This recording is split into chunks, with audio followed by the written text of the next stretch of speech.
परम उस समय ड्यूटी पर था जब उसे पता चला कि वह बाप बनने वाला है।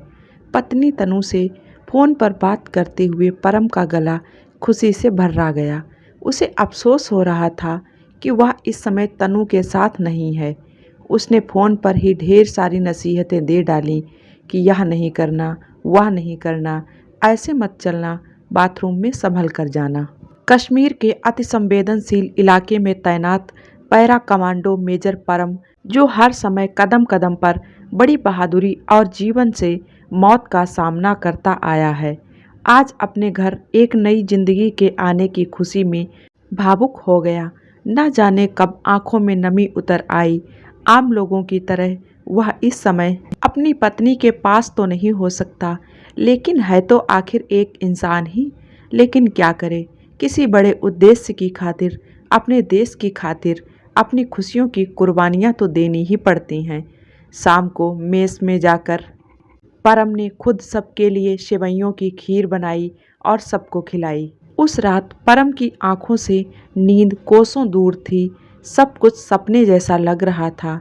परम बार बार तनु को फ़ोन कर उससे पूछता, तनु यह सच है ना? तनु को हंसी आ जाती।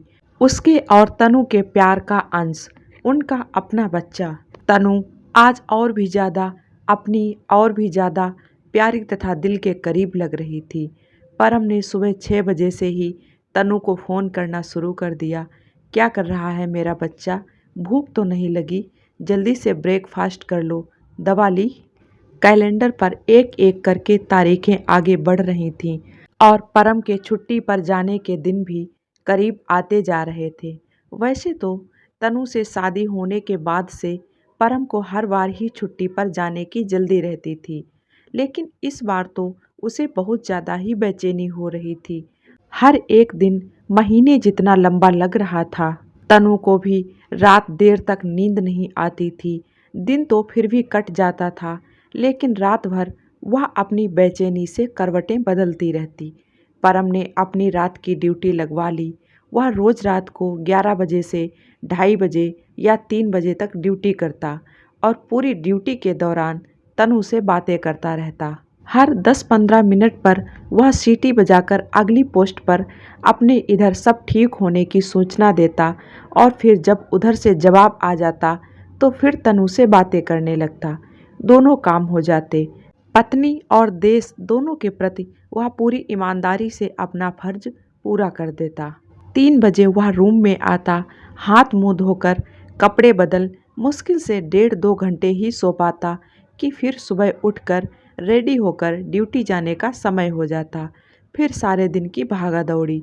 उसकी यूनिट के लोग उसकी दीवानगी देखकर उस पर हंसते, लेकिन उसकी देश और परिवार दोनों के प्रति गहरी निष्ठा देखकर उसकी सराहना भी करते। इधर 2-3 एनकाउंटरों के मारे जाने के बाद से पूरे सेक्टर में खामोशी सी छाई थी, लेकिन परम को हमेशा लगता रहता था कि यह किसी जोरदार धमाके से पहले की शांति हो सकती है।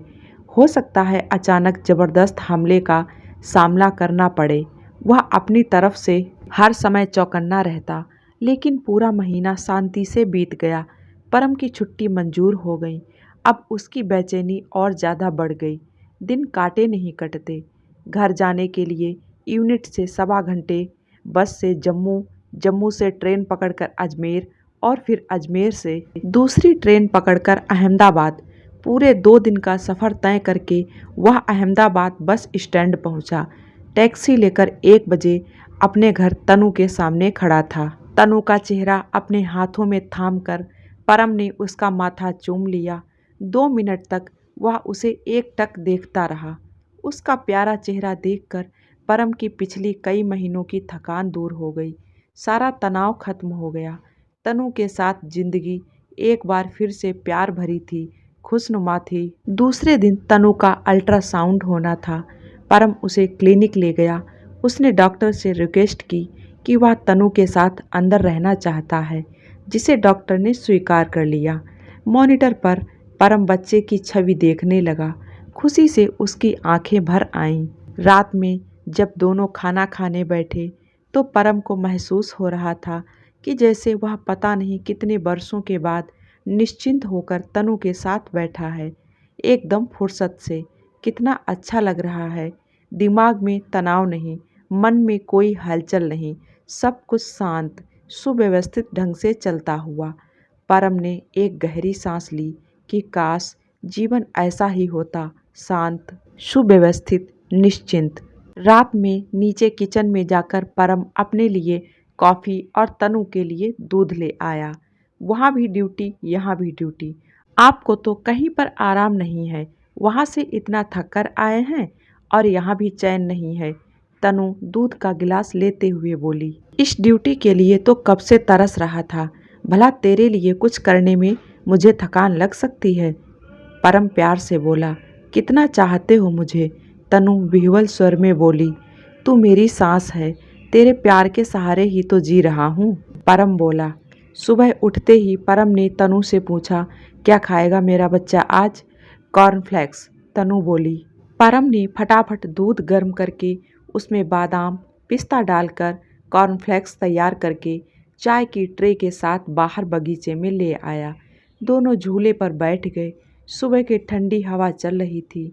सामने सूरजमुखी के पीले फूलों वाला टी सेट था और साथ में तनु थी और वह पैरा कमांडो जो रात दिन देश की सुरक्षा की खातिर आतंकवादियों का पीछा करते मौत से जान की बाजी खेलता रहता। आज की खुशनुमा सुबह अपने घर पर था। दोपहर का खाना दोनों ने मिलकर बनाया। छुट्टियों में तनु के साथ ज़्यादा से ज़्यादा वक्त बिताने के उद्देश्य से परम दोनों समय खाना बनाने में उसकी मदद करता। बीच में बिरहा के बादल छट जाते और प्यार की कुनकुनी धूप दोनों के बीच खिली रहती। दोपहर में वह उसे कोई कॉमेडी फिल्म दिखाता, वहीं पर उसकी पसंद के फल काटकर खिलाता रहता, फिर खाना भी अपने हाथ से परोसता। अरे मैं नीचे आ जाती ना, आप ऊपर क्यों लाए खाना? कितने चक्कर लगाओगे? तनु बोली। तुम्हारे लिए अभी बार बार सीढ़ियाँ चढ़ना उतरना ठीक नहीं है, इसीलिए मैं खाना ऊपर ही ले आया।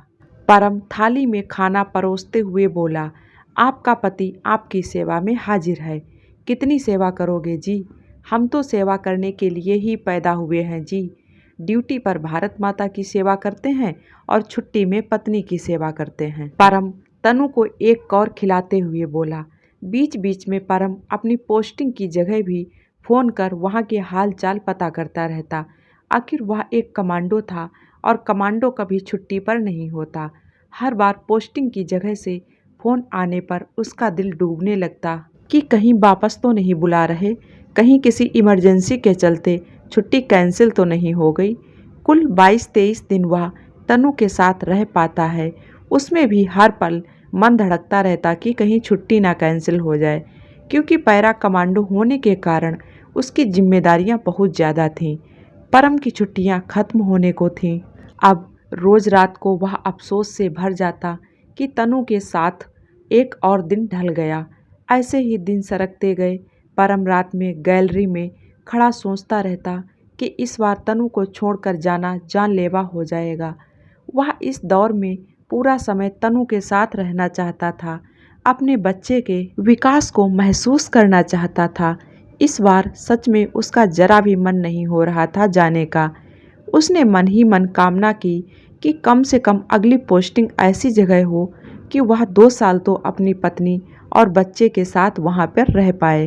परम को एक और चिंता थी, अगर वह 3 महीने फिर से छुट्टी पर आता है तो अपने बच्चे के जन्म के समय तनु के पास नहीं रह पाएगा। इसका मतलब उसे बीच में छुट्टी लेने से बचना होगा, तभी 2 महीने की छुट्टी इकट्ठी ले पाएगा।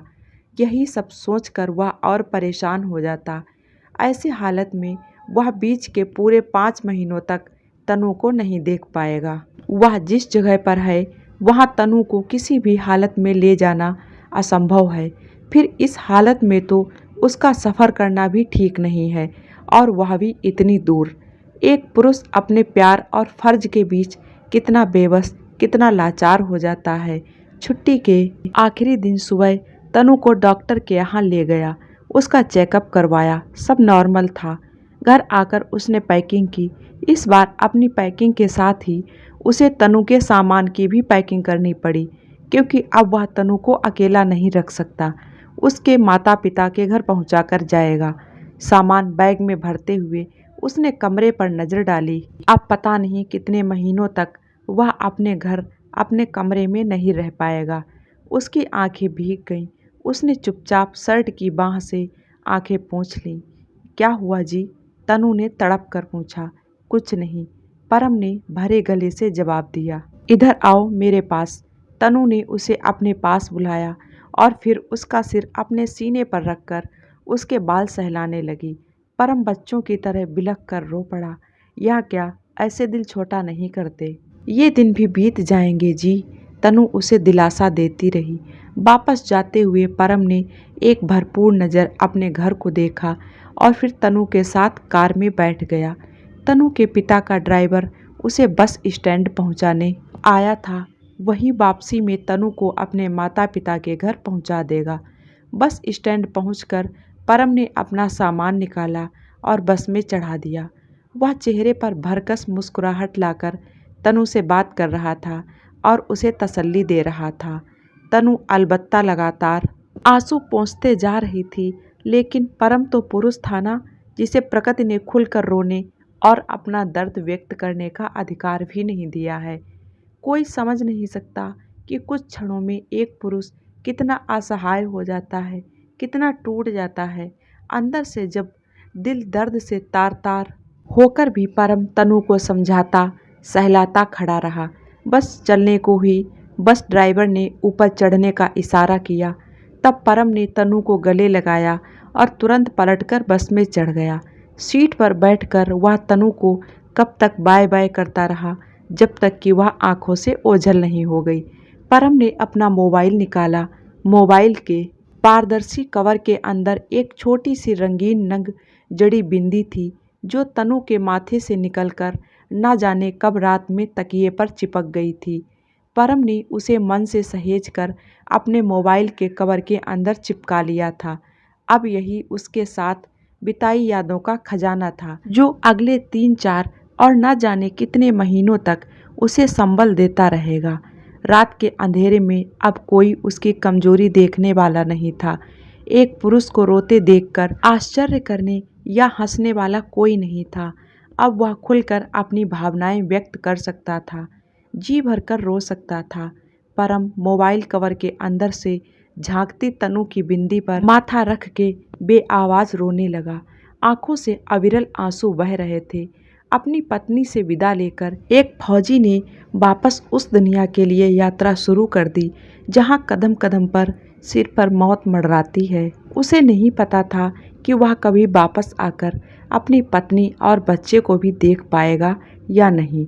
बस हर पल जेब में सिंदूर की डिबिया रखे वह कुदरत से कामना करता रहता है कि बस इस बिंदी और उस अजन्मे बच्चे की खातिर उसे वापस भेज देना।